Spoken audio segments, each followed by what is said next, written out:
Hey everyone, before we kick this episode off, I urge everyone listening to like and subscribe to our podcast, wherever you may get your podcast from.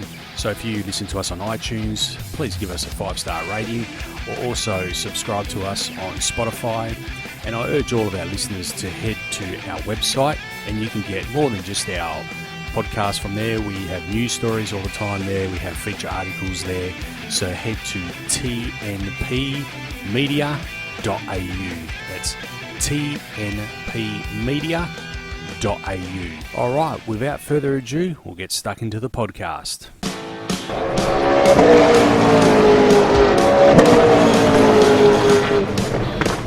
Talk and Power, your motorsport and motoring radio show.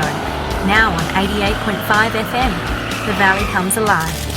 And podcasting across iTunes and talkandpower.com.au. All right, episode 207 of the Talk and Power podcast. I'm here with co-host Michelle Morrison there and Simon Gonzo Travellini over there, and I'm Nick DeChembry. How are we, guys Nick, and girls? Michelle, I think celebrations are in order. Yes, you are correct. You've surprised us at this recording. Now, if you're listening to this podcast, I urge you to go back and watch this one. This is all the budget allows. What are you guys drinking? Ice as well.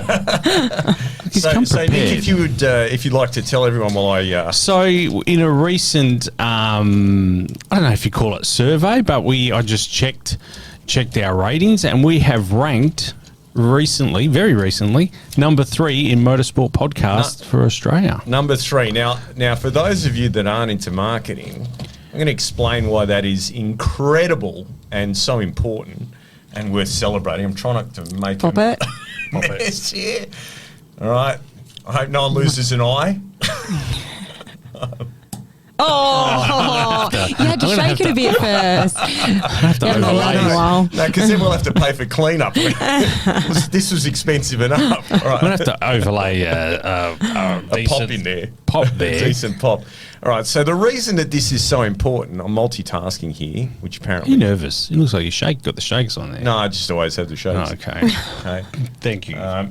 Is because when you are trying to promote a show or anything, your product or whatever, organically, your reach is only 0.4% of your followers, which that means for every 1,000 followers, when you put out a post or something, it reaches 4 people, right? So considering who we are competing against in the motoring podcast arena, and the fact that although, we have supporters like Ryko, we don't have any major sponsors, so we're not spending any money to promote the show. It is incredible, absolutely incredible.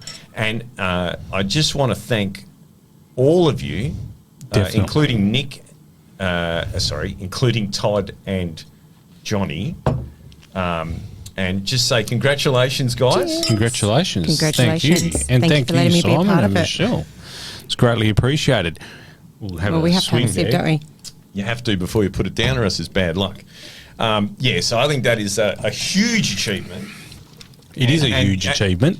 When you see people that have got, 100,000 million followers, whatever, at some point in time, someone's made a conscious effort and put cold hard cash, because, companies like Meta, YouTube, and the streaming services, they rely on advertising. Yes.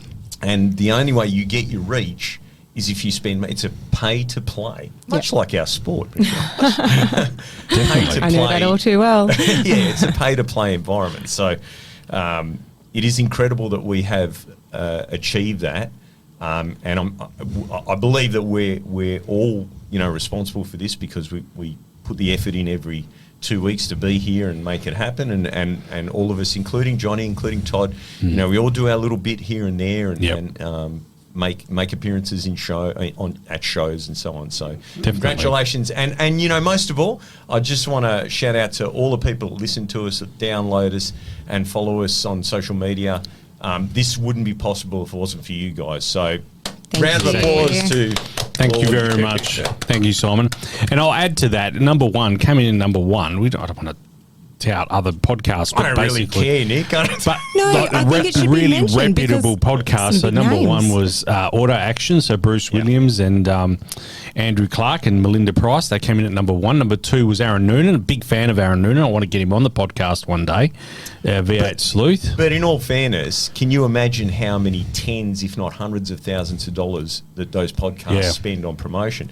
And this is the thing, if we had a major sponsor come on board, we would then redirect that money to promote the show. And I'm sure, as ridiculous as this sounds, I'm sure that we could challenge the number one spot. I mean, it's certainly. incredible that we're third against those two. You know what I mean? It is. And we're ahead of some others as well that I won't mention, but anyway. All right. Oh, so there was Thank you, Simon.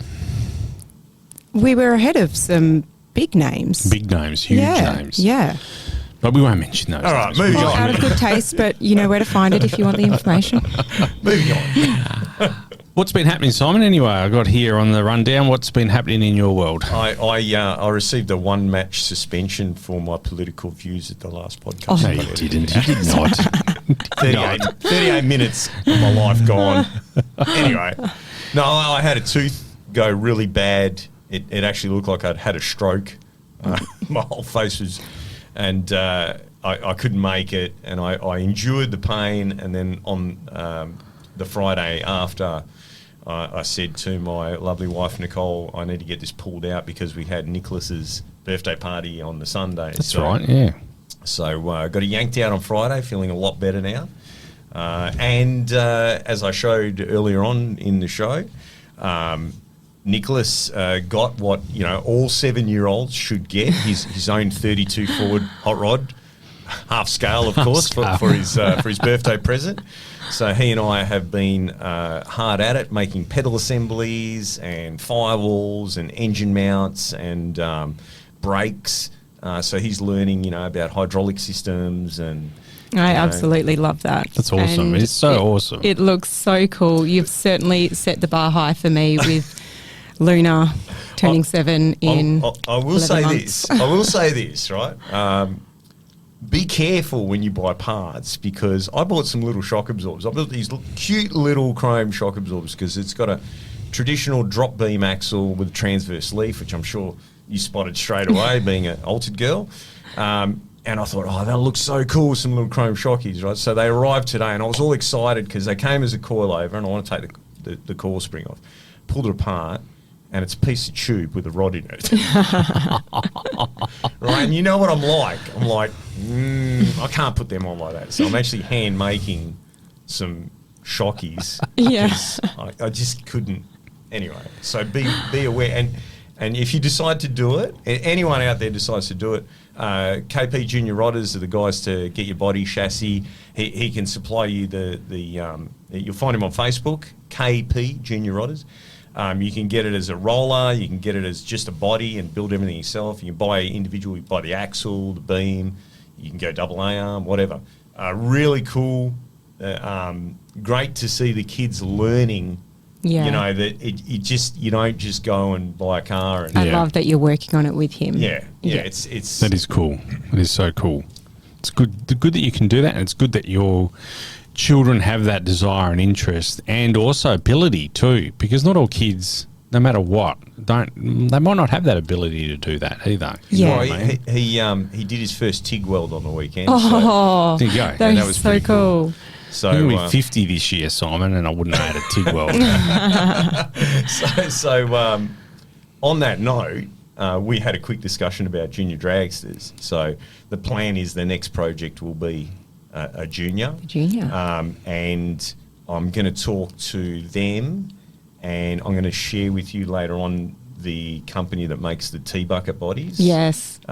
Because, it would be cool to see It would be cool. some Alters, Yeah, some yeah. Roadsters, just to mix it up. I know a lot of people, the juniors isn't their thing. And until I had kids, I didn't get it. Yeah. But now I kind of get it because it's their thing. It doesn't have to be your thing. Yeah. That's exactly right. Yeah. It's their thing. Yep. And I just love with you making it with him, I feel like sometimes it's hard to get the message across to our kids these days about, about cost of things, and their Christmas wish lists have become quite high, and Luna is continuously asking me when she can get a phone, and I'm like, not even close. I was spinning out over the motorbikes because that's an expensive with my girls on their bikes. Yeah, look, it's that is really we absolutely love them with their electric bikes. They've got the Stasic electric bikes, but we love them. But it is actually just a big community thing for our friendship group. Yep. And when we go to our friend's house, we've got a friend that has property down in Donnybrook and another that's out in Chittering, and there would be 12 kids down there on their electric bikes. Wow.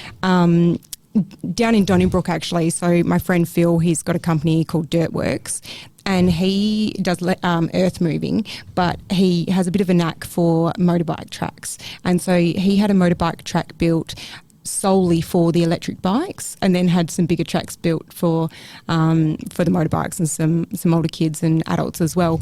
But just seeing all of the kids just running free on them, it's awesome. It's amazing. The skills that they're going to have in being able to control a motorcycle or any vehicle for that matter. Yeah. They're just going to be leaps and bounds ahead of the other kids, and that's awesome. For you guys to make that investment, that's just, I think it's really cool. These Stasics in particular, they've got 3-speed. 3-speed controls, which you can adjust, and then there's some throttle stops that you can put on there as well. And so on the lower setting, you can actually adjust it so your child could be walking with the bike. Oh, yeah. Because it's kind of set like a balance bike for those that haven't seen them. Yeah. There's quite a few getting around now, different brands.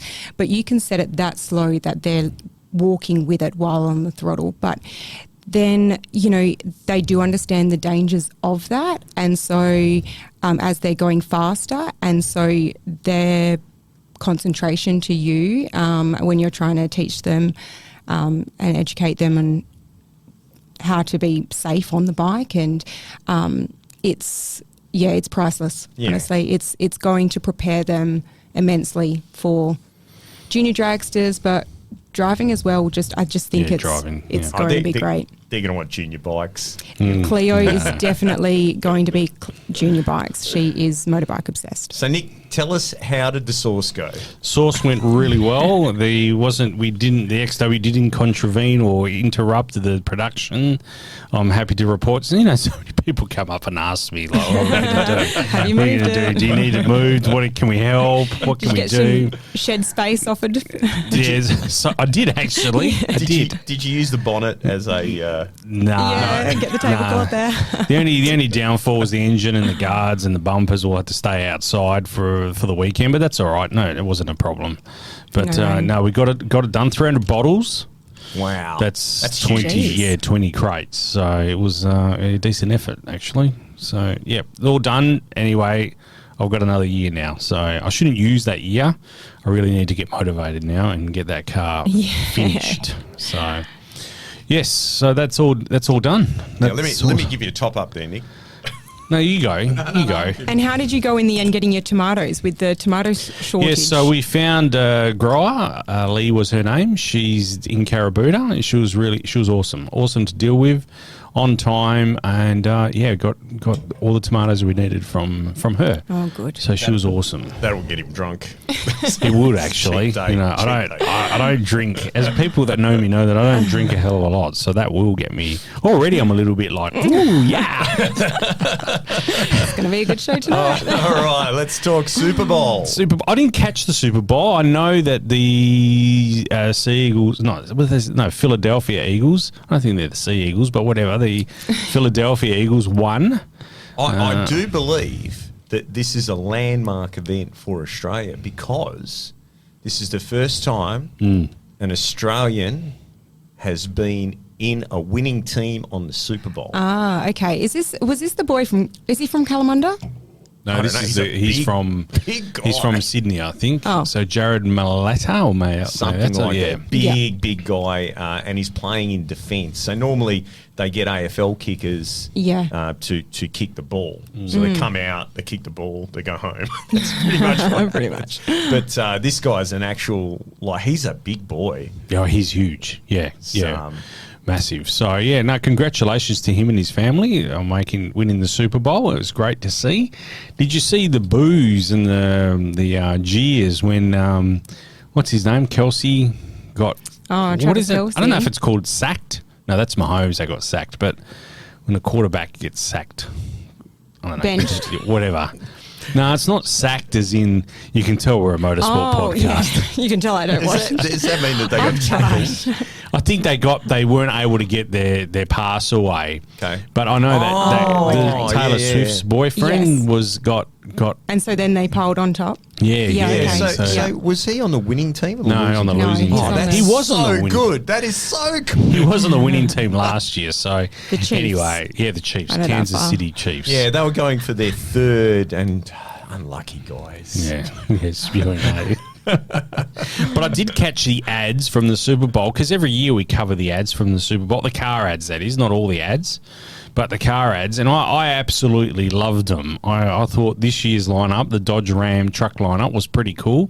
It was a play on Goldilocks and the Three Bears, but what I really loved about it was the soundtrack that they overlay. Like, it was Van Halen's Panama. Yeah. Van Halen. Yes, Yeah. it was. It was awesome, and it's like and then Barbecue the Dragon. the Dragon, yes. And Jumped over a volcano. Correct. yeah. And all in, some of those Rams were, hang on, did I say it? Petrol powered. So The one that was that a hybrid, and he was running the chainsaw off the hybrid. correct, yeah. So it was like a salute So he to was the using the battery for the correct purpose. yes. So it was a salute to the EV side as well. So it wasn't completely all fuel based, but it was an interesting commercial. The soundtrack is what I found interesting, and it was you made the point in a group chat last night. We've seen this change really suddenly, haven't we? Like, Yes, girls are allowed to be girls again. Yeah. Did you notice that? They're allowed to be pretty. I think it's remarkable. and all He's only been president for 3 weeks. I know, but even the ads as well. There was a lineup like 8 beer ads. There Yes. were eight companies. Showing community. Yeah. Showing people just having a good time. Yep. Yeah. When was the last time we saw something like that? Like it's doom and gloom all the time. We're allowed to be happy. We're allowed to be happy. Yeah. Now, what I want to know, the car.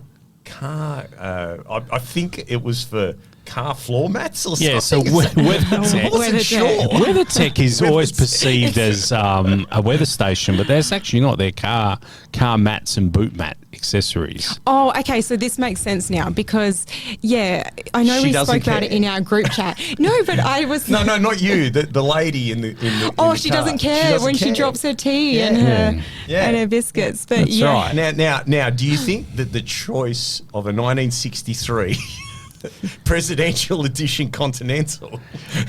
But is that the car that was used in Thelma and Louise? Because I don't know if there was a tie-in with Thelma and Louise there as well. We should know that. I Wasn't guess. it white in Thelma and Louise? It wasn't. I don't think it was that colour. No. No. but Oh, these were I think it's the bad grannies. Maybe it was just. I think it was Like the with their JFK. attitude. The JFK files finally getting released. It was a homage to Fair enough. But yeah, showed a group of elderly women in their 63 Continental escaping the law and all sorts of Yeah, things. And rebelling. again, soundtrack Born to Be Wild from Steppenwolf. So that was the track overlay. Both songs are Yeah. quite emotive. We're going to get a correction that it's a 64 or 62 or something, I'm sure. Likely. But just on that point, where you saw that car, that is the car that used to be an Entourage. Oh, is that the same car, is Yes, it? yes. Right, okay. Right. Yes. And that convertible roof, just as a side note here for anyone that's On the market. there was no electronics in 63. Yeah. They still had tubes, right? So that whole mechanism Same with the doors have to drop the window a little bit so you can open them when Yep. the roof's up. The whole lot is done with relays and proximity. Oh, wow. Like, yeah. That's They don't full on. often work. Yeah. Hence why the roof was down on that You one. could often see them trying to. But even on movies trying to Entourage, close. that was a really cool car. I love that car. Yeah, It was awesome But car. going back to the soundtrack, Born to Be Wild, that is my number one favourite. And Really? I'll often use that when I'm posting on social media, my videos of the girls on their electric bikes. So I actually only posted one maybe a week ago with Cleo doing a start-up in the Altered with me. And in the background, it was like, Born to Be You need to talk to the tower and tell them when you come out, Yeah. it needs to be playing. Yeah, when yeah, you do your burnout. But we do. If anyone's watching, and That'll be my walkout music. do you think we're changing the subject here a little bit? This is too when we much. go to the Logies. Well, do they you played think- walkout music at the championships one time. Oh, there you go. Yeah. But do you think when the cars come through the tunnel and into the burnout, that there's an opportunity there for that? Absolutely. Look, the opportunity is there for when the car's coming out of the burnouts, but when there's track cleans and oil's down, introduce your drivers on screen. Yeah, there's so much that they Yeah. can do, and you know, Stu Bond, Richie, and myself, and Nick has been involved in these conversations. We think they should do videos on tyre shape. Yeah, absolutely. On how supercharger Educational. works, how turbo. How Group 3 dial-in racing works, the number of times that I get asked. Yeah, I know, but that's kind of hard with the 3-round format to explain. No, but realistically, from the spectators asking the questions, it's why are your lights leaving at different times and things like that. But And what about when they ask, if that car lost, why is it back? yeah, and that's when you. Moving on. All right. Hey, what did we think of the 888 switch back to Ford? It came out a few days after we last recorded. When I think about it, in retrospect, I shouldn't be surprised because it was the logical thing for them to do. But Nick, I mean, is it going to become like Pro Stock? yeah, where it's Camaro Cup? the Camaro Cup. This Yeah, will be the Mustang Cup? yeah. Look, that's a good question, and it leaves a lot of questions for me. Like, who will become the GM homologation team? I asked. I'd say Erebus, but that's not confirmed yet. And KRE will now be doing Ford and GM. They'll be the homologation motor team for both Ford and GM. So, and then I asked, was Dick Johnson Racing, were they hard done by here, or did they not do enough for the Ford brand in its 2 years of homologation? Don't know. They're all the questions that I've asked. Look, I can't answer Yeah. any of those questions. What I will say is that, you know, look, the Bathurst 12-hour, I believe that was a BMW the one. I don't say that you believe you were watching it with your son. No, this is celebrating. what I was going to say. This is where I'm leading. I wasn't watching it with my son. It came up on the news. Right? I didn't even know it was on because it's so badly publicised. Yeah, because V8 Supercars is the premier. But this is their class. event. This is their event. This is the Bathurst 12-hour is a supercars event. Were They're they the promoter. They're the promoter. Were they there? They Well, were there. they're running it. Nonetheless, when it came across the news, and we've been talking about this for several years, that the reason that the V8s are losing popularity is because they're not relatable anymore. Yes, right? yeah. So when we were children, before you were born, when we were children, our Was a parents while drove, ago. you know, in our case, Falcons. Yeah. So we would cheer for the car that our parents drove. Yeah. Now, there's not many parents that drive Camaros Yes, and Mustangs. And if they do, I'll guarantee you the kids aren't getting in the back of them. Nah. So when the news said that BMW won, because I've got that old bunky Beamer Yeah. that I get around in, my kids, they see that as a relatable thing. Yeah.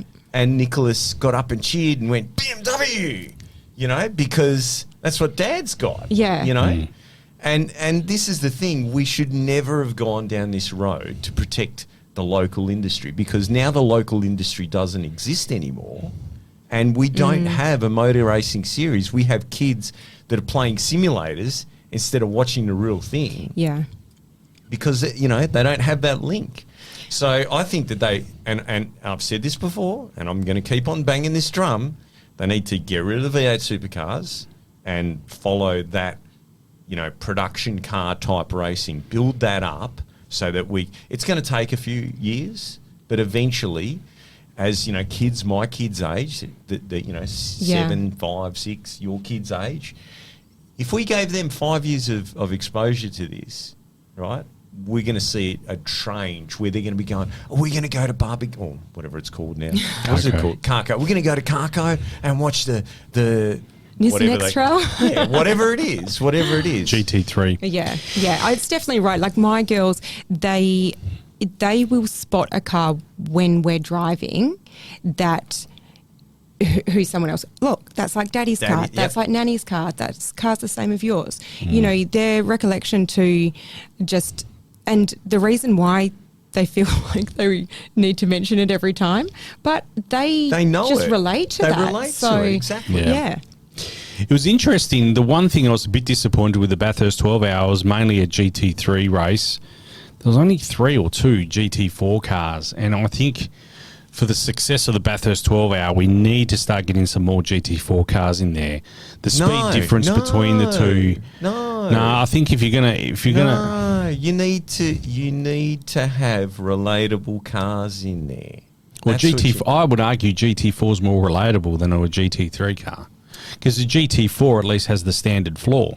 GT3 doesn't have the standard floor there. It's completely different beast. I think that you need to, like that sort of stuff, you need to go back to the basics. You need to go back to the touring car series that we used to have, where they're a production-based car. Simple as that. Yeah. Right? And the concerns, the people that I've spoken to recently, younger guys too, that are coming up through the motor racing ranks. I met I called it TCR, and he was a little bit offended by that. But whatever they call that, TA2, yeah. TA2. That is offensive if you call that TCR. I don't know, but it used to be called the TCR series, yeah? Yeah, well, it was in the TCR series, anyway, but yeah. I spoke to a TA2 driver the other day, young guy coming up through the ranks, and I also spoke to a go-kart coach, right? And he's trying to make his way through, the various classes. And they both agreed that, kids don't get it because it's not mum and dad's car, And that's what we need. We need mum and dad's car. We need mum and dad's car. It's as simple as that. I think I need to get a cooler car. X-Trail not coming up for you. It's going to have to be a Mustang if you want to be watching motor race. Oh, yeah. Maybe I could just get a... You can drive too Roadster. good to own a Mustang anyway. well, I know you two afford. Hey, while we're talking all things entertainment, Netflix are emerging as a potential new home for Formula One in the US.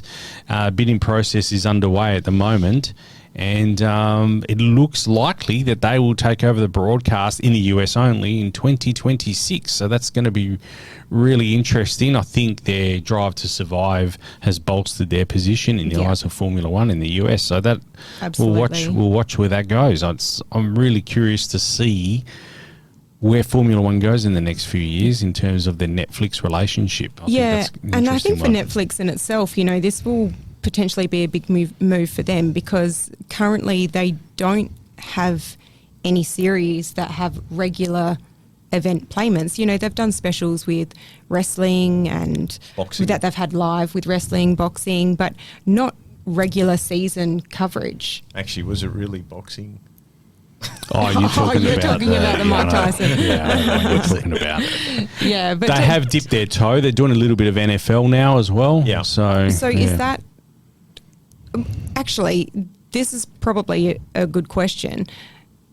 Is that going to be accessible to us here in Australia? No, it'll be geo-blocked for us. Yes, okay. Yep. I think that it'll be a pay-to-watch. I think it's the only way they're going to probably be able to circumvent that. I reckon that's how it's going to be. Yeah. Because if it's going to be on Netflix, then how do we watch it if we're blocked? Because then Fox, does that mean then still, Fox? So Fox is would they still have their? Oh, you think Fox is still going to have? Fox will still have it in Australia. Yeah. Yep. How long till? I think they're for another 2 years. Fox still. So Yep. yeah. And then it'll be interesting to see who takes it from there. Yeah. Interesting. Oh, on another note, speaking of TV, did you hear that the Robert Downey Jr. Show where he modifies cars? It's going to run for another season. They've apparently releasing it soon. No, didn't hear. No.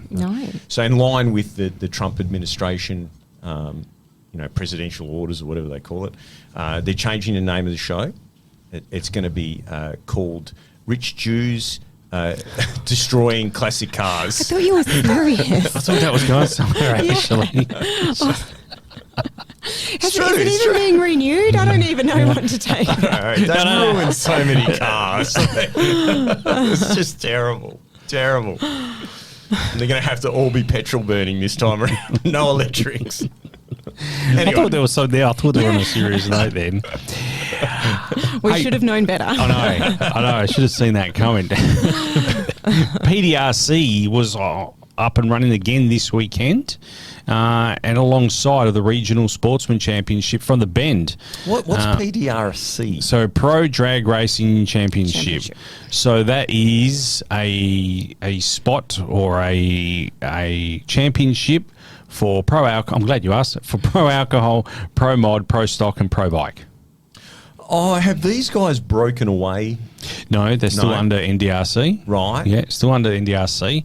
It's their own championship that's run under NDRC. Okay. So it's a haven for... Shouldn't say haven. That's not the right word, is it? Okay, so this makes sense. So they're all called pro classes. Yeah. They don't mean professional in that, do they?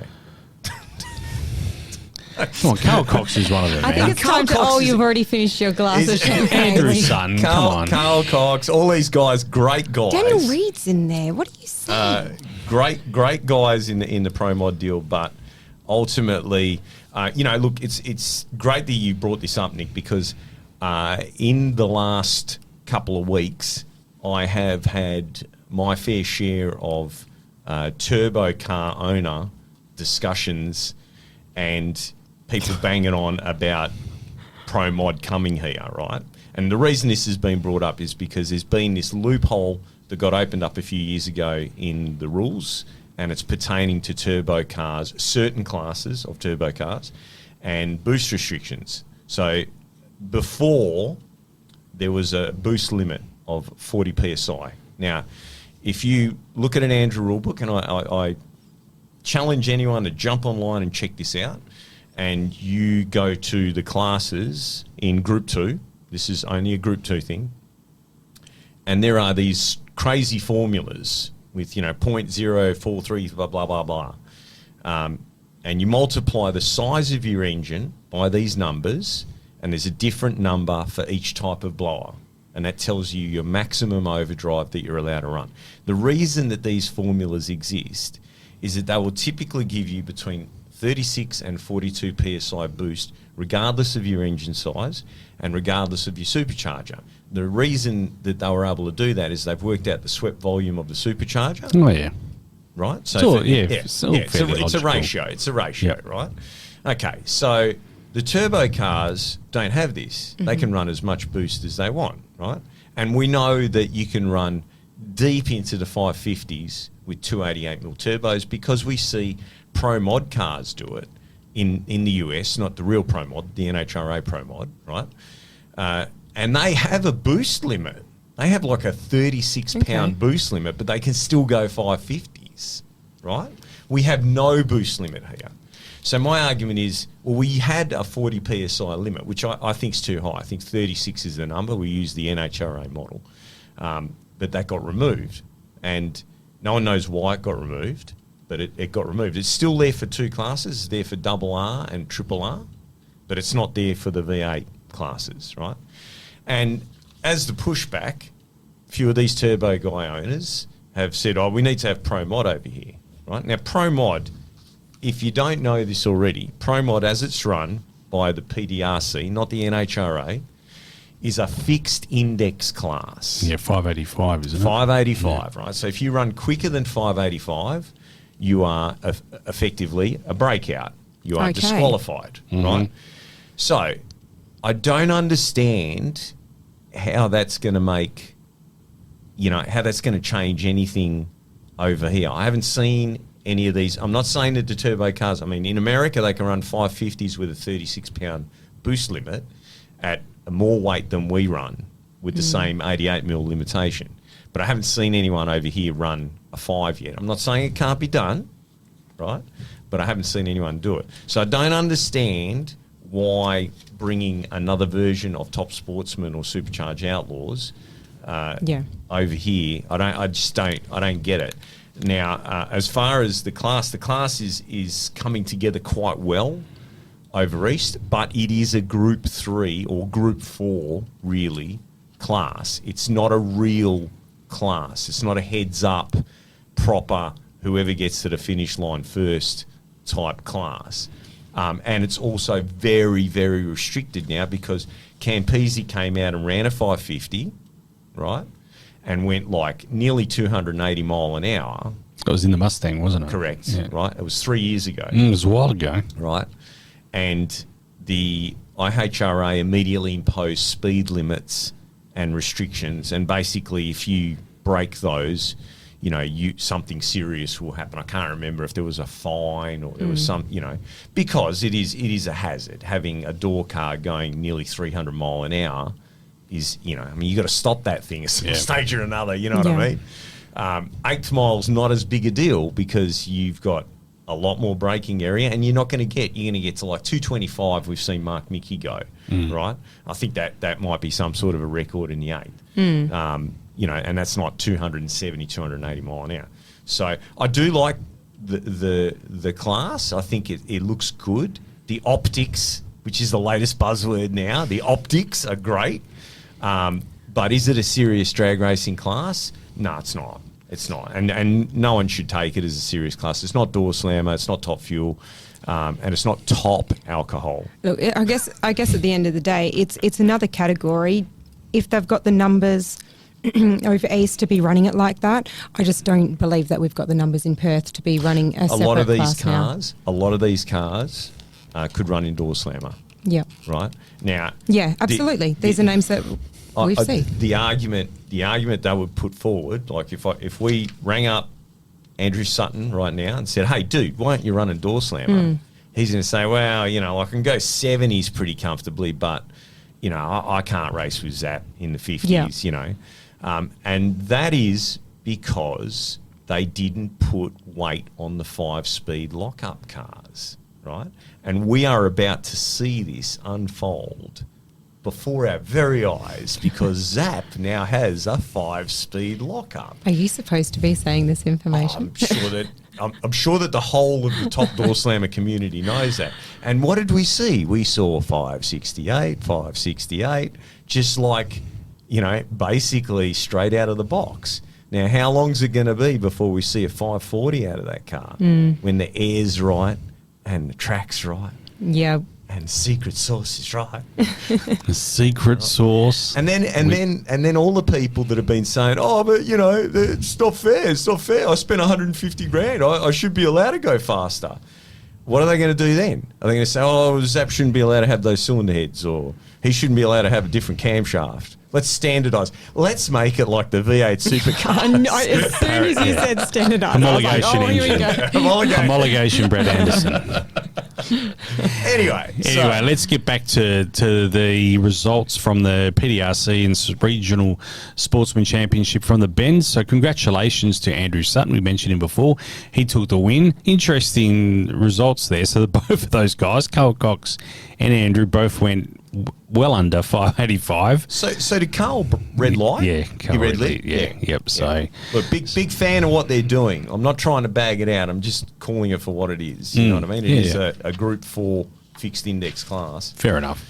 Pro alcohol. The winner there was Daniel Reed over Wayne Price. In Pro Stock, Rob Deckert over Mario Polito. And in Pro Bike, it was Luke Crowley over Scott White. How good is it to see Crowley back in there and the Polito name on the side of a car? It is awesome, actually, and well done to them. And in other Andrew Regional Sportsman Championship results at the same event. We had Edge Malice take the win over Rob Kassar in comp bike. It was Charlie Nozuski in junior dragster over Taylor Horton. Peter Bartlett in mod bike over Dean Jamison. Corey Dyson over Derek Wills in modified. Adrian McGottry in Super Gas over Daryl Stephen. Good to see Super Gas is still alive and kicking. Chris Lilios in Super Sedan over Robert Cardam. Michael Jennings, good Super Street racer, Michael Jennings, over Victor Romeo in Super Street. Shane Kramer in Supercharged Outlaws over Bob Sherry. Sam Cardinale in Top Sportsman over Glenn Henley. And Craig Geddes in Super Comp over Steve Norman. It's unusual to see Steve Norman have a lose. It's not something we're used to. That poor guy, he gets protested so much. It's just ridiculous. Yeah. I really admire him for sticking to his guns and continuing. Yeah. Because, I was talking to an Andrew guy about it the other day, and I said, but, I'm sorry to tell you, but it did come from factory with a V8. So, I don't understand where you're going with these rules. Yeah. No, congratulations to them. Looked like it was a great event. That was at the Bend. Now, Michelle, did you end up going down to the Speedway? We did. Yes, we went down on Saturday night to the Mr. Sprint Car Barbagallo race at the Perth Motorplex. How was that? Yeah, it was fantastic. It was a really good event. Full stands. The crowd was pretty busy there. It was a Friday and Saturday event at the Motorplex, so it was great to see that there was still a big crowd there on the Saturday as well. Did you go both nights? No, Yep. but we did watch. Were your kids thrown in that group that just runs around? It looks like the Tasmanian devil. Going down along the fence line? Yeah. They just as they came out, the lady walked a bit too fast for them to get down there on the fence to be able to get their promo gear out there. But yeah, they won't be far behind, trying to chase them down. Oh, when I bring my kids there, they're just they disappear into this crowd of other kids. See you guys. I'm going to go get a hot dog. That's awesome, Bud. But, we support Andrew Priolo, a good friend of ours, and Trent often steps in to help out when he needs an extra crew member. Trent used to crew for David, who was sponsored by Barbagallo's. But Andrew had actually got some little crew shirts for the girls, which, so they match all the other boys working on the car. That's so they're not awesome. the merch, they're the actual crew shirts all collared up with all their sponsors on there. Good so on you, it's Andrew. really He'll be listening, Andrew. So Yeah, fabulous. well done, Mate, the Andrew. Priolo family's done so much for the sport in Yeah. Western Australia. They're just awesome people. Yeah. Yeah, absolutely. And Andrew's had a busy year. It has been He has not massive. stopped. It's been huge. They only just got back from their Warrnambool Yeah. South Australian tour, tying Warrnambool and Victoria. They had so many races on. Trent went last year with Andrew and did the drive across the Nullarbor, but it was just the schedule was a bit too close to the start of school year, Yep. realistically, with Cleo starting kindy just last week. But it was, the feature, Madington Toyota Sprint Car feature was insane. It was just action-packed all over the place. And look, admittedly, when I'm at the Motorplex watching, I'm also watching my girls as well, but I often just fixate on Andrew's car and then your peripheral vision starts to pick up what else is going on. But Jock Goodyear took home the win, former Australian champion. Yeah, last year's Australian champion, yeah. And he won... It was a good year for him. The prize money was $40,000. Jeez. 40...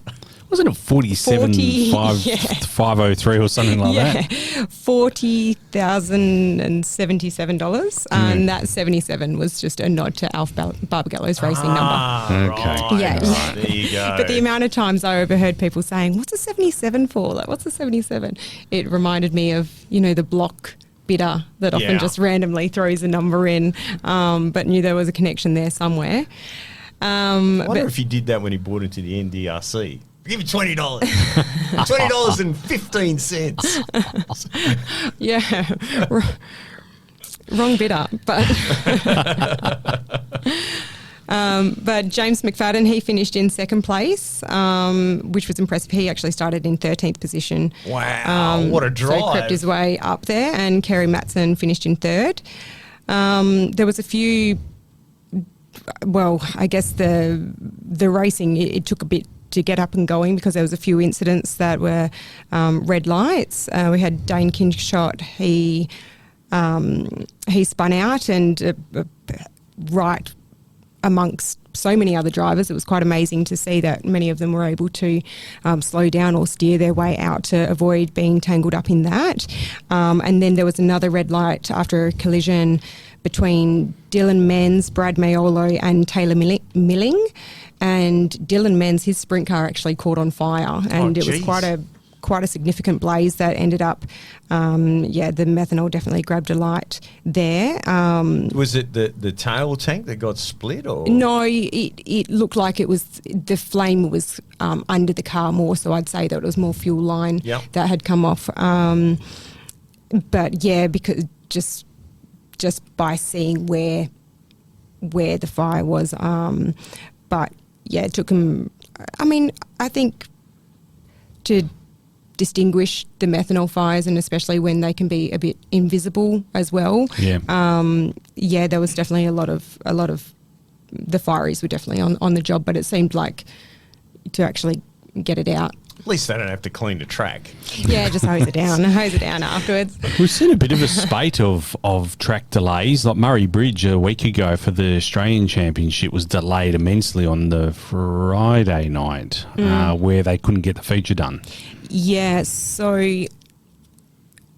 that was the delay for the feature, but they were also delayed to start. Yeah, they were. This is where they went overtime? Yeah, they went overtime purposely as well, which is another This was story. the 100,000 to win. No, this was the Australian Championship. This was the Friday night, the A main in the Friday night. Okay. So thankfully they were able to come back Saturday night and What was the delay? so there was a crash. It was a major crash to start with, but the track just wasn't up to standard. Yeah, I think there was some concerns about the fencing. Yep. So that pushed the delayed start for The crash was pretty significant. The defence was heavily damaged. Right. And then also the track, there was a lot of ruts and there was a lot of dramas. There was a driver vote taken as well. And Can you imagine Andrew, if we did that at the drag strip? Oh, the track's no good. Run it on. I think as well, I was talking to Andrew, one of his race, he had a small crash where he hit the wall and I wasn't talking to him. Oh my gosh, I'm going to sound like such a ditz. I wasn't talking to him at all. They interviewed him. I thought the conversation was great. Andrew's going to say, I don't remember talking to a shot about that. Same thing. They interviewed him after the race, and look, it's not often that you see.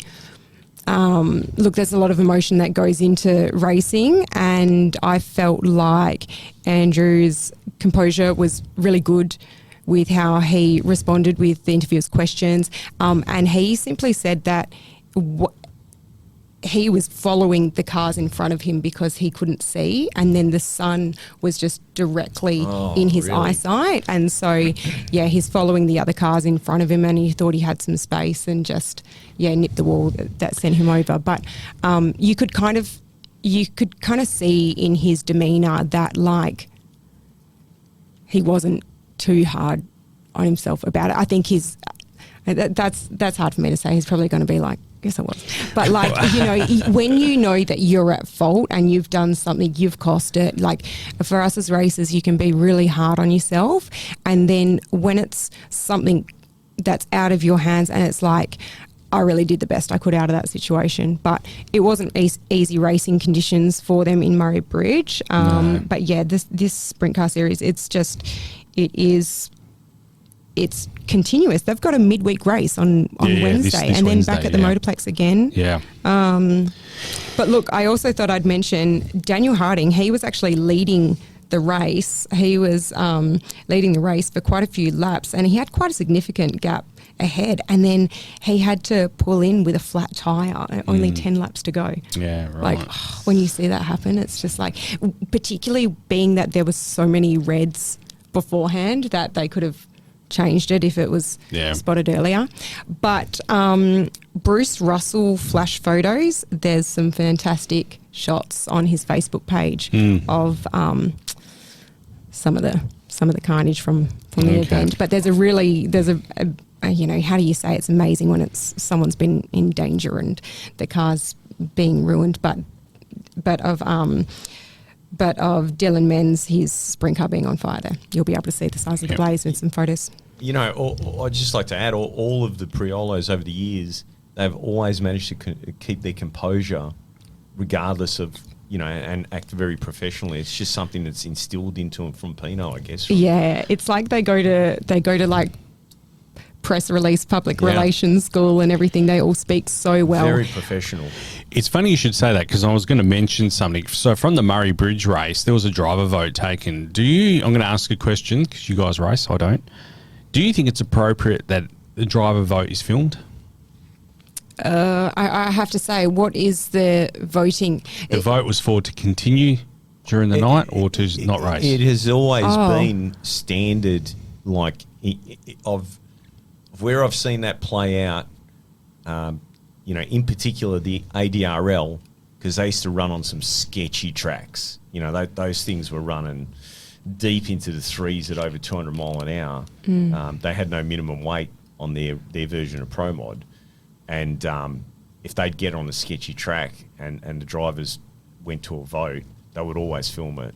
And I don't have an issue with that. It's interesting. I don't have I'm asking. So yeah, I think it's interesting. It's almost one of those things, like, I feel as if should be done anonymously as well, because it's like, I mean, I think about it. One, the pressure the drivers would feel from their sponsors and partnerships, and then two, the pressure they would feel to not uphold the confidence that maybe some of the others races do. No, yeah, you know why I don't think it should be anonymous is because over the, you know, 30, 40 years or whatever that I've been involved in this, I have seen so many anonymous votes that the outcome that the, you know, promoter or whatever puts out into the public is just total BS.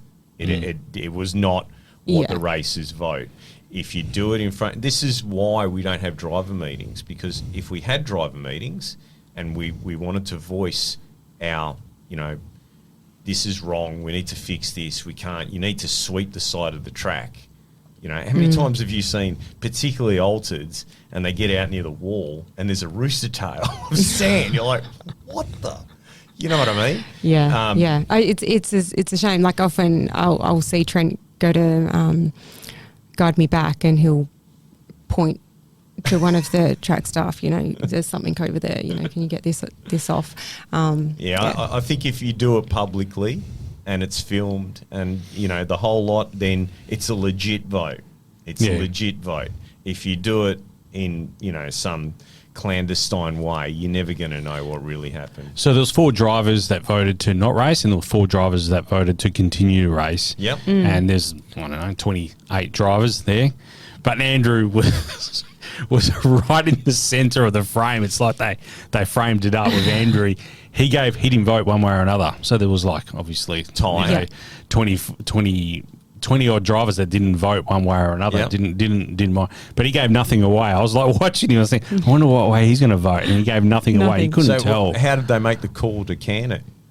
No. So no, that vote was 4 to race, 4 not to race. Yeah. So they went ahead with the race, but then they couldn't get it done. They just couldn't. They couldn't get it. They couldn't get it done. So I think there was 10 laps completed or 12 laps completed in that AMA on the Friday night. That was because of the crash? No, the crash happened earlier in the night, but it put him back, and it just the conditions got too difficult for him, so they ended up canning it. All right, so specifically, what was it about the conditions? So there was a lot of ruts in the track. Yeah. Yeah, it just wasn't. So in other words, it was a smarter decision to just say, let's not race. Yeah, so there was speculation about, I don't know enough about Speedway, so I should probably stop talking now, but the water truck and the grader not communicated well their use. That's Okay. all I'll say. It looked like it looked extremely wet. It looked like you'd step and you'd just fall. Right. Like, yeah. So normally what they do is they send out, I learned this in Sydney when I was living over there, they send out the packers. And they're basically either the sprint cars go out and drive around for a bit. Yeah. Or they have specific vehicles. Tractors that will come out and... Yes, they had like VWs with sprint car tyres and stuff like that. I guess back that's in the what day. their Goodyear John Day utes drive around and do to pack it We've in. got a power harrow there as well that they use from time to time. So anyway, I thought I should mention just quickly, actually, because it was pretty cool to watch, but I've forgotten what it was called. So you might know. But to determine the qualifying order, to determine the position order for the top 10 for the feature, they had like a shootout race. Yeah. And apparently they only do that once a year or something. Oh, really? They used to do it all the time. Yeah, well... I think that's the best part of the whole event. Yeah, and so, I think like 9 and 10 will race against each other, and then if whichever one wins stays, and then 8 will come up. I'm trying to remember But what it's called. The part that I... Pole shuffle. Pole shuffle, yes. Yeah. And the part that I really love about it is that you have to, these sprint cars, I think they can hold like 40 litres. How many? Yeah. 40 litres of fuel. And so your car's going to be heavier and run slower if you've got a full tank of fuel. And so it's like having that confidence that you're going to be staying in there enough to keep your tank full, but then trying to gauge it so then you don't run out when you are actually doing really well and creeping your way up in position. But my husband Trent, he said that sometimes you will see cars run out of fuel when they're doing that pole shuffle. So it was really exciting to watch. It's like drag racing but around a corner. I think, so much is just happening at once. It's in the pole shot. Well, just because it's the two cars out there. In Speedway itself, Yep. It's like I'm drag racer through and through. But so much to try and keep on top of what's happening with everyone. There's a heap going on. Yeah. It is amazing that they're racing so close and there isn't more, because it's what a big track. After the first two like red lights, and they happened quite early in the race, and I think maybe like 5 cars had been eliminated, maybe even a 6 at that point. They then went to do a single lane start, which was earlier than when the rule book usually determines it to be brought in, but they were just so packed in tight that they were having to restart with multiple incidents. So thank you for that review, Michelle. Yes, thank you for heading no down problem. there. It's greatly appreciated. And you get some Speedway coverage happening. Hey, did anyone catch the opening clash at the Madhouse? It's Bowman Gray Stadium. The NASCAR has officially kicked off. They normally start from Los Angeles at the Coliseum, but this year they've gone back to their roots of racing, and they've gone back to where NASCAR started, the Bowman Gray Stadium, where they played football in the 30s. Is this a really small? Very small. It's quarter mile. Saw this. It's quarter mile, and it is unbelievably tight. And in a circle? quarter mile in a circle. that's Mention crazy. that. I think Claremont is the same size. Yeah. Claremont It is, it's Speedway, quarter mile, yeah. So I don't know, is the Motorplex bigger or smaller than Claremont? It's bigger. I'm pretty sure it's I bigger. never saw one, I must say. So it must be smaller than them, but asphalt. Yeah. That's crazy. With like It's how many wild. cars? That's crazy. Well, it was only 23. They only How entered wide are you 23. But SVG, Shane Van Gisbergen, congratulations to him in his first full-time Sprint Cup. Made the cut So he was one of the 23 drivers. So in the end, it was Chase Elliott in the number 9 Chev, Ryan Blaney in the number 12 Ford, Denny Hamlin in the number 11 Toyota, and Shane Van Gisbergen came in 9th, which I thought was very credible for him. Well done to Shane Van Gisbergen. Shame he's driving a Chevrolet, but anyway. That's all right. We'll forgive him. Hey, this week also, the NASCAR announced the latest inductees to the NASCAR Hall of Fame. It was Carl Edwards, Ricky Rudd. Yeah, and Ralph Moody. And in case you're wondering, yes, that is Ralph Moody from the Holman Moody, who he actually passed away in 2004. So I didn't realise it was that long ago. So, and they still had GD40 parts lying around. It's a true story. In other NASCAR news, Xfinity title sponsorship of the secondary series, the Xfinity Series, will cease by the end of 2025. That'll be really interesting one to watch. So I wonder what we'll be calling the Xfinity Series next year. And NASCAR is facing a potential $10 million gap in sponsorship in the 2026 season, with Sunoco and NASCAR not talking at the moment. So Sunoco is the official supplier of NASCAR, fuel supplier that is. Yeah, and, for a long time. Yeah, and not talking at the moment. So it'll be interesting to see where that goes. So that's been our NASCAR news. Can't wait for Daytona next week. Which one was it, NASCAR or was it Sunoco that neither of them isn't at a all. Trump supporter? Oh, okay. It'll be yeah, I don't know. Be interesting to see where that goes. So where they get their fuel from moving forward, who becomes their fuel supplier. So it's an interesting one. Sick Week was also on last week. I have no idea. Todd was doing notes and I'm still waiting for him. So Todd, if you're listening. Brett LaSalle. Yes. With the snot rocket taking it out with a 6.2. A Coyote-powered Mustang. Went as quick as 6.0. Yeah, I know. That's crazy. Incredible. Yeah. No joy from our local competitors. No. John Ferroni set early pace. Looked like that he was going to have a result there. I think he ran like a 7:30. But unfortunately had some alternator issues. First event, I believe he had some transmission issues and then alternator issues at the last track. And Mike Ward, they found a little bit of metal in the oil. I don't think they'd done any maintenance since the last event, so they decided to just treat it as a holiday.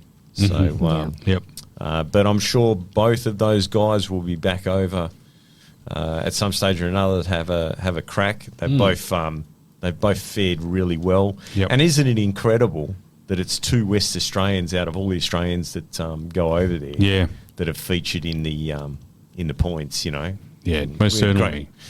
Great to see. We've always led the way in drag racing, but haven't we? We have. Globally. That's awesome. I just We do. want to go and do one myself after we had Mike Ward and Ken Bolton on. I'd love to do one year as well. I would need to make it happen somehow. I don't know how, but I reckon that would be awesome. Great trip. I'll need a panel van so I can have the kids like sleeping in the back or something. I need to work it in somehow. It's going to have tubs in it. Yes. Everyone's pulling their race trailers with parts, but I'll have them on the roof racks and the girls will be in a little one of those teardrop caravans or something. Interesting to note there. I think Alex Taylor is the quickest. Is that her best?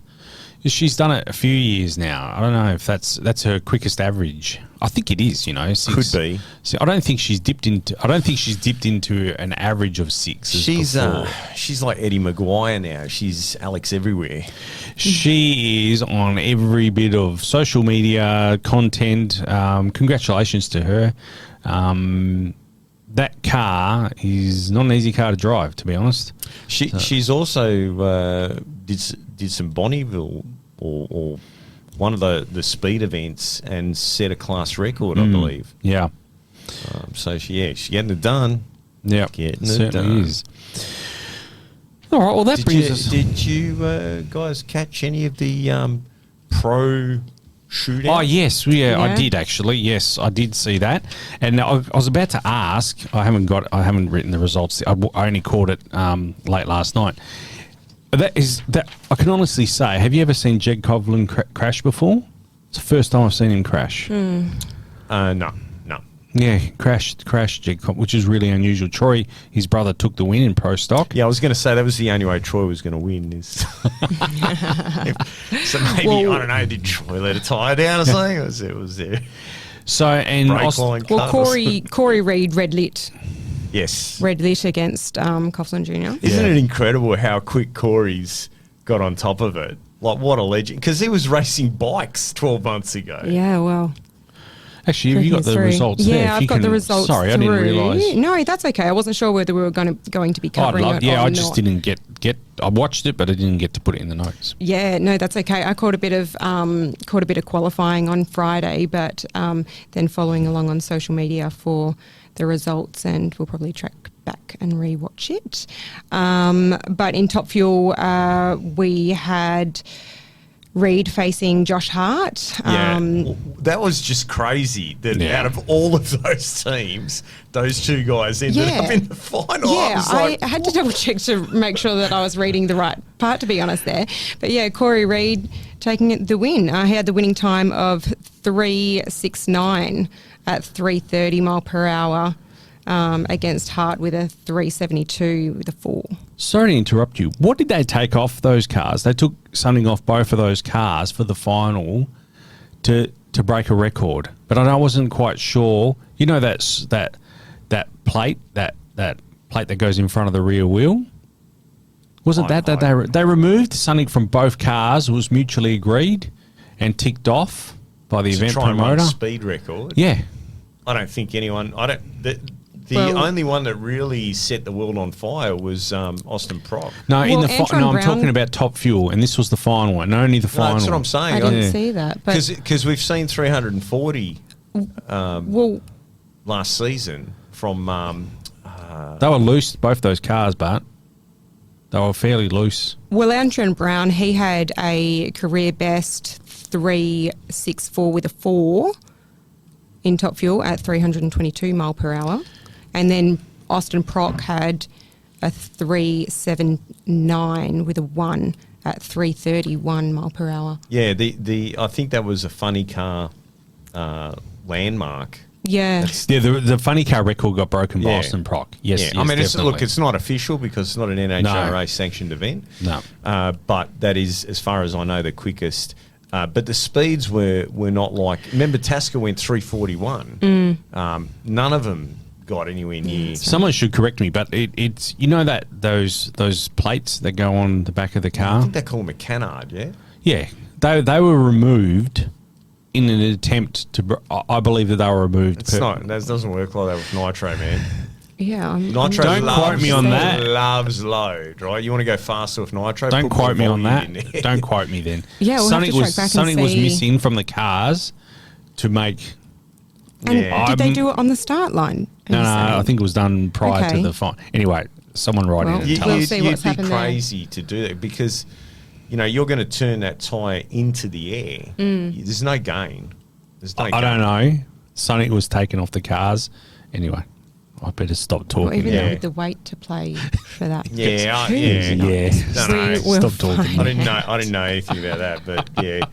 Even the I wonder. Well, hang on a second. Now you've got me thinking. Was the purpose for it to be faster? Because Antron Brown actually one of his tyres burst.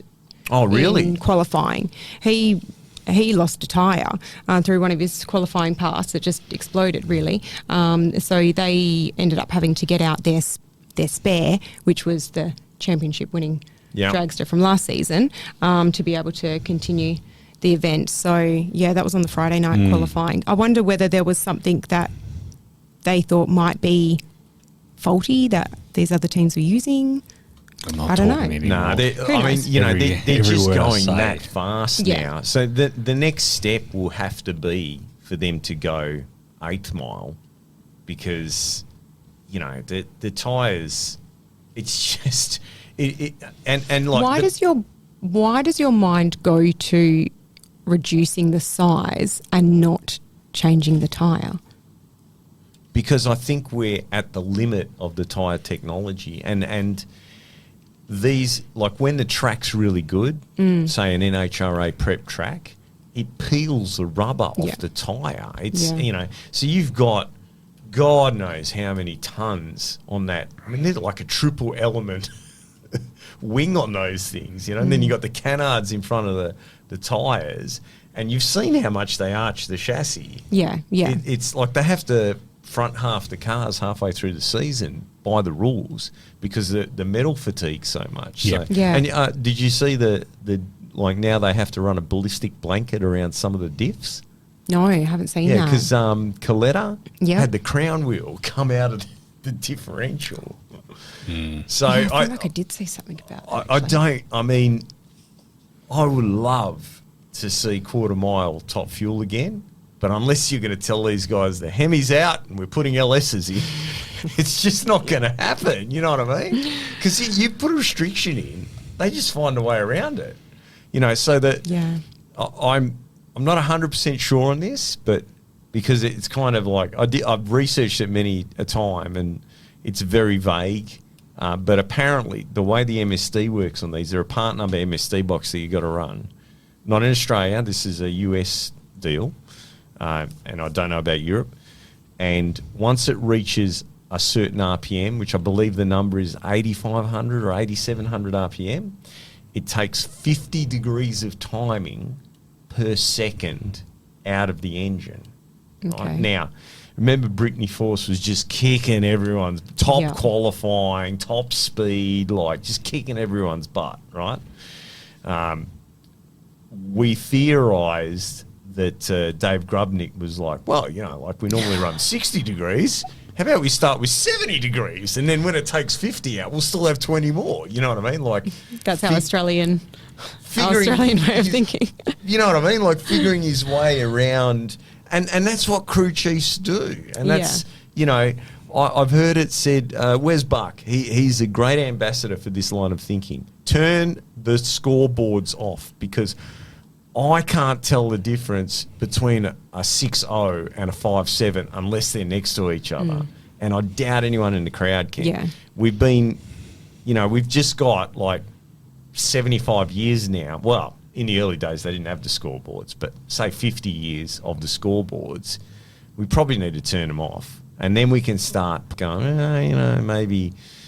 100%, especially nitro as well, because their feeling is visceral, you know what I mean? So the scoreboard can sometimes actually underplay their performance because there's like I've seen it before. I was adamant like it was a 370 and a 4.0 comes up and I was like, no, that looked a lot faster than that, Or I suppose even if it looks like a really good pass, but they might have, bang the blower or something towards the end and then it will show the mile per hour or kilometres per hour really down and it's like, oh, well, they were only going that, and it's like, it happens fast. They were doing 330 like 0.1 of a second before that. But it cracks me up. I don't know if you guys remember. I think you were racing. I'm pretty sure you were racing that day, but the timers failed at for the whole day. Yeah, I've spoken about this on air because I had the family that had 6 kids come to me afterwards and I said, I hope it didn't dishearten you much and, ruin your day that the timing boards didn't work. And they were like, what do you mean? But do you remember them trying to judge the top fuel with the video? Kevin Prendergast was one of them. It was just a blur. He couldn't tell. He couldn't even tell they were cars. Yeah, no, I do remember that. It wasn't that long ago. Trying to get that photo finished. Yeah. He's like, we'll set the camera up here and we'll get a photo. And they showed it on the screen. It was like some sort of Picasso. I didn't see that. That is so funny. But my iPhone 14 is pretty good. Probably better. All right, so... then we had Funny Car. Ron Capps took the win against Proc. Yep, Austin Proc in the against final. Austin Proc.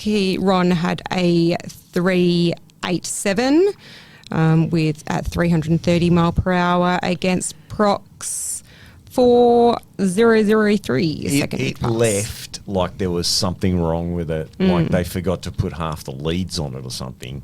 It Yeah. just was so... He's normally like on the light and, you know, he just gets out of town. But, no, it looked like there was something wrong. But, you know, so the thing with this race is the winner takes all, yeah? Yeah. Yep. So great to see Caps and just crazy. Those two top fuel guys, like, Yeah. huh? What? Yeah.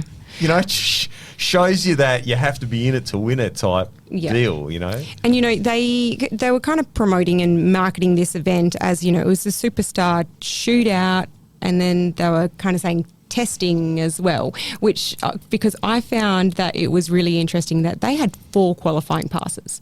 So they had 1 qualifier on the Friday night, then 3 on the Saturday. Yeah. And then after 4 qualifying passes, they do chip.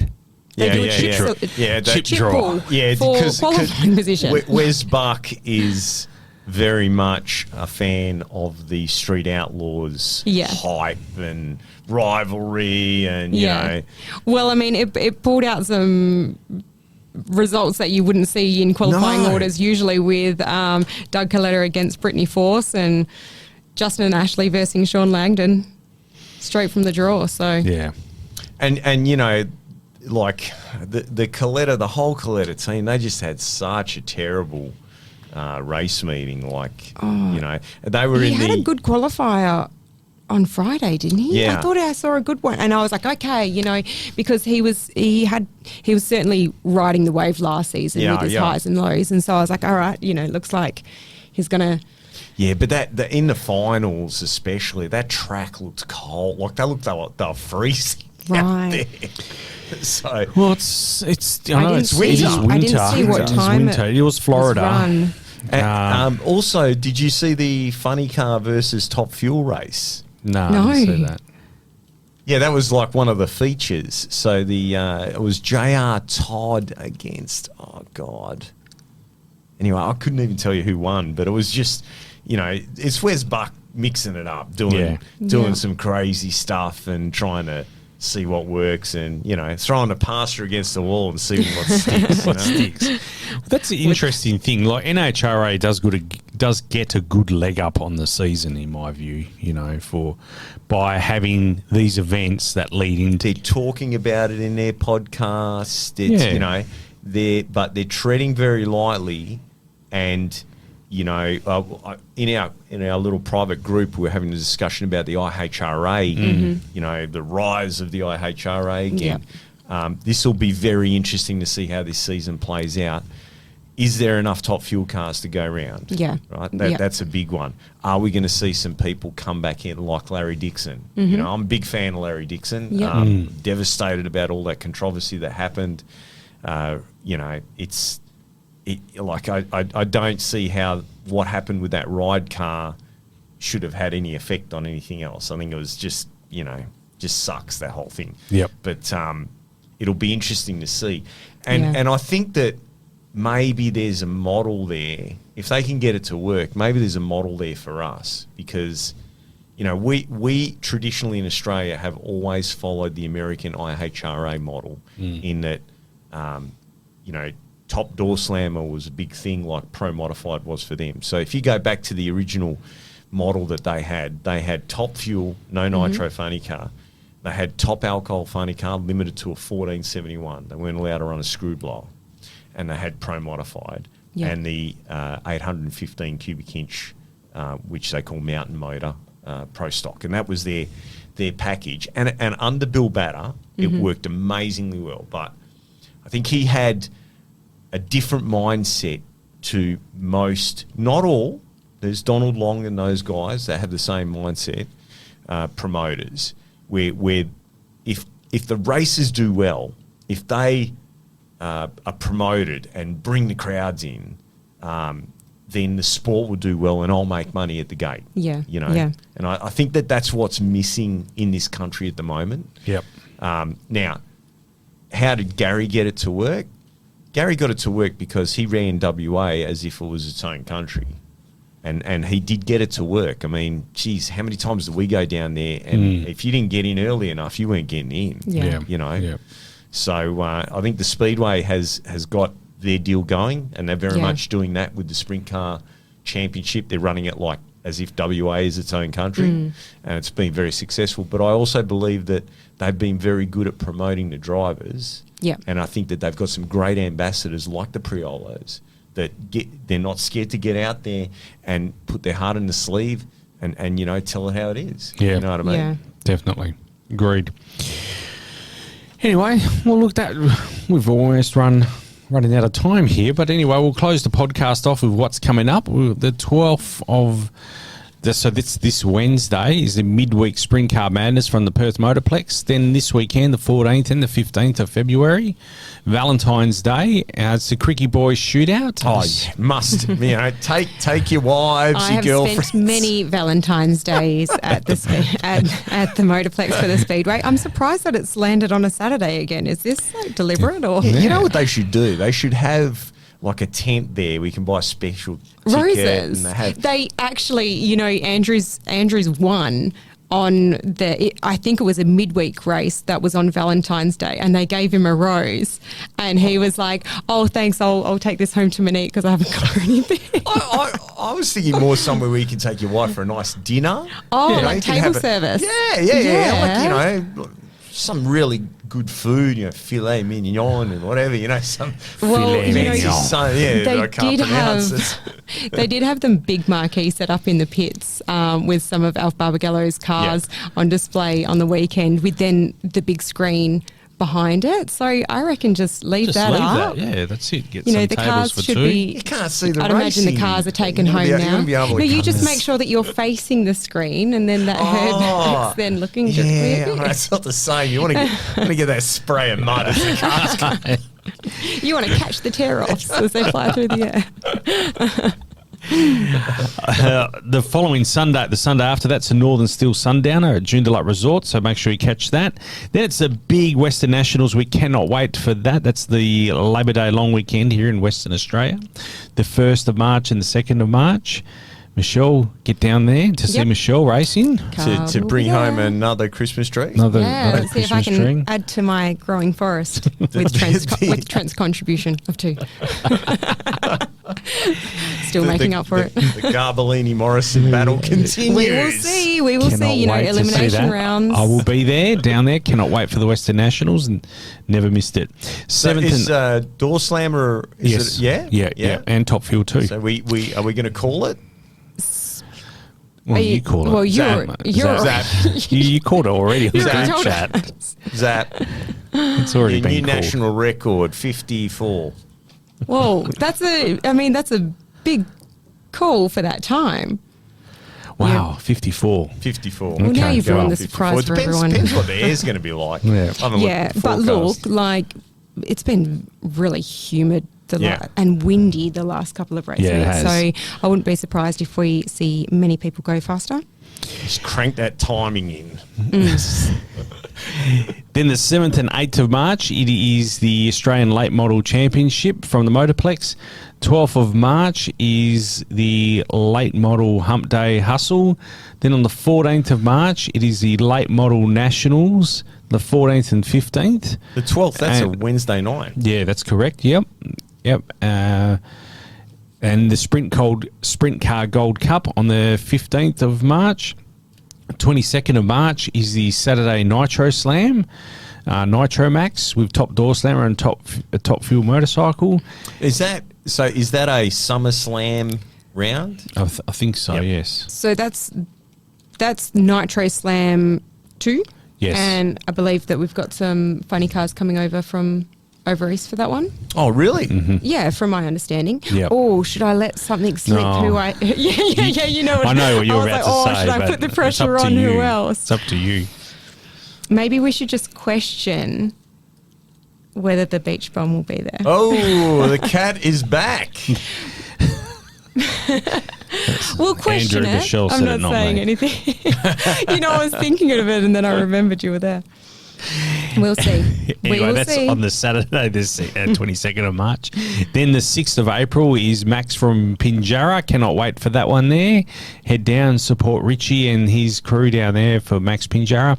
Then the 12th of April is the grand final, which is the blown alcohol final, and Jet Dragsters as well from the Perth Motorplex. Jesus, it's gone fast. I'm going to try and get down there to watch. For the Western Nationals. Oh, No, not the Westerns. I already know who's going to win that. I thought you meant to race. No. No. How can I, no, that's maybe not next year, the year after. Maybe. No, think to I watch should. the grand final. Oh, yeah. I can't believe I'm saying this, but the Jet Dragsters Oh, Jet Dragsters are cool. have no interest in the alcohol cars. Well, I'm sure you'll be there cheering me on also. Absolutely, I mean, absolutely. And Paul. hang on, you got to pick a side here. No, I don't. No, I don't. No. If it comes to the final, and I'll have to check the point score to be able to, before I start talking too confidently. Look, you guys are so close. He's 10 points in front of me now. It is I'm not just- sure where third sits. It's criminal that the whole world doesn't know about this battle, because this is not just this season. This is 2 serious seasons of completely cutthroat racing. It's just incredible that you two have just been battling it out. It's like it's awesome to watch. I think It is awesome to watch. It is very good. It's very probably entertaining. one of the best battles that I've seen. Really? This is yeah, big. yeah. Look, over the years, Sam, Trent, and Brenton. That was a good couple of seasons Yeah. there, because they're all very. They've got that. In the case of Sam and Trent, they've got that. Lifetime of knowledge. Yeah, well, the Yeah. generational knowledge, right? Yeah. And Brenton's a very serious guy. He's a very calculated. Yeah. Everything he does as best as he possibly can. So that was great. And there's been epic super street battles. You go back to the Des Vag and John Arthusen, Dr. Drag back in the day, Brian Hanich. Yep. There has been these moments, but I haven't seen one with 2 over 2 seasons. Yeah. You know what I mean? And It's so so close. it's so regularly either one of us in the finals, if not both of us. It's just been, I think if it's not me, it's him, and if he's not in it, it's me with someone else, or we're versing each other. And totally different. That's what I was about to say. Yeah, dragster. Different cars, dragster, altered, yep. different combinations, a LS. fire-breathing 632 Yeah. cubic inch engine that's Big trying cube. to kill you every time you get in it, versus an LS Yep. that probably came out of his street car. Yeah, you know what I And- mean? I want to say it to praise Trent, and I don't in any means weigh it to belittle Paul, because at the end of the day, I'm not sure how further it goes from there. But I've seen the weather station estimator box that some racers use, that you enter your run times, and it can give you a bit of a prediction based on the weather station. And I've seen Paul have that out from time to time. I don't But- think he uses. I think Paul does a lot of this. Yeah. Yeah, Yeah. I think I'm going to dial in it. He's obviously got a even lot think of he's got- racing has he got a knowledge in delay Super box in Street there? as well. I'm not too sure. I don't think I should show him that I'm interested. I don't There want you to go. know. I don't want to know. The less I know about my competitors, the better. But It's going to be interesting when we have Paul on here again. oh yeah, I suppose we have to do that. I mean, if he wins, if not, we'll just Just feature because, me. No. like Paul and Lisa. Yes, they've Once spoken. again, they're great ambassadors for Yeah. sport, because, I love how brutal he can be sometimes. Like when he was running Super Street, he was like, dude, I've just driven this across the Nullarbor. Don't talk to me about Super Street. I know Super Street. That was he did his own sick week. Oh, yeah, I know. Yeah. I know. Yeah, he's driven to Darwin, Alice. Yeah, Sick he's year. yeah. But I really love how they got into the sport because, it was simply just going down to watch a mate Yep. at Past Wednesday and getting into it that way. So that how authentic that is. And, a lot of us, I say a lot of us, I didn't have any family. We didn't have any friends, but it was then through a dad's business connection that then we became friends. But just seeing the different ways people can get introduced to the sport and to see that then by going and witnessing, they then become competitors themselves. Like it sells them so much on just going down. My new favourite competitor at the moment is Ryan Gosling, and the reason is because it's dreamy in the Notebook. No. I had to throw it out there. Yeah. Anyway, I was waiting. the reason is because he sees himself as being the custodian of that car. And he's restored that car. This is Bob Campbell 300ZX. Yeah.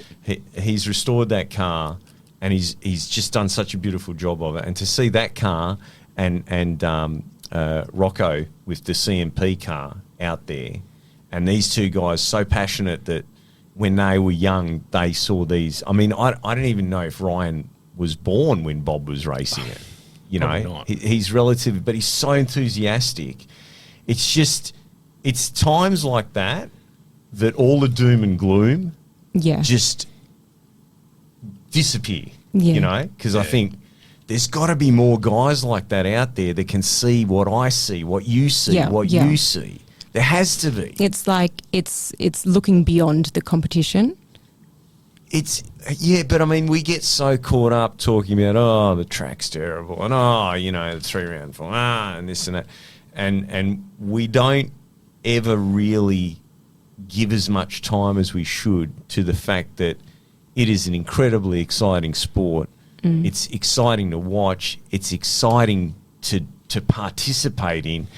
It's exciting to be a crew member. I mean, how many times when I was racing, you were crewing for me and we won. How did you feel on the start line? I loved it. Yeah, no, it was awesome. It is. You're hooked an awesome for another feeling. 7 years. Yeah. I suppose, and I guess taking it back to Formula Ones, how many more fans do they now have of Formula One racing since Drive to Survive has come out, and the viewers have been able to understand more of the backstory of what's going on in the race teams, between the races.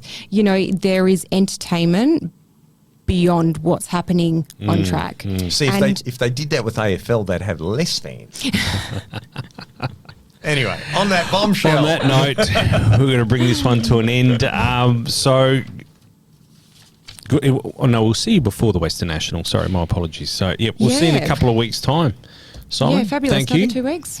Thanks for bringing the wine. I'm trying to think of the dates, but yes. 24th. Fabulous. 2 weeks, yep. Straight into the Manager. diary. All right, thanks for sure. Thanks, Simon. Fabulous. Thanks for coming along. We'll see you in a couple of weeks. Thank you. See ya. See ya.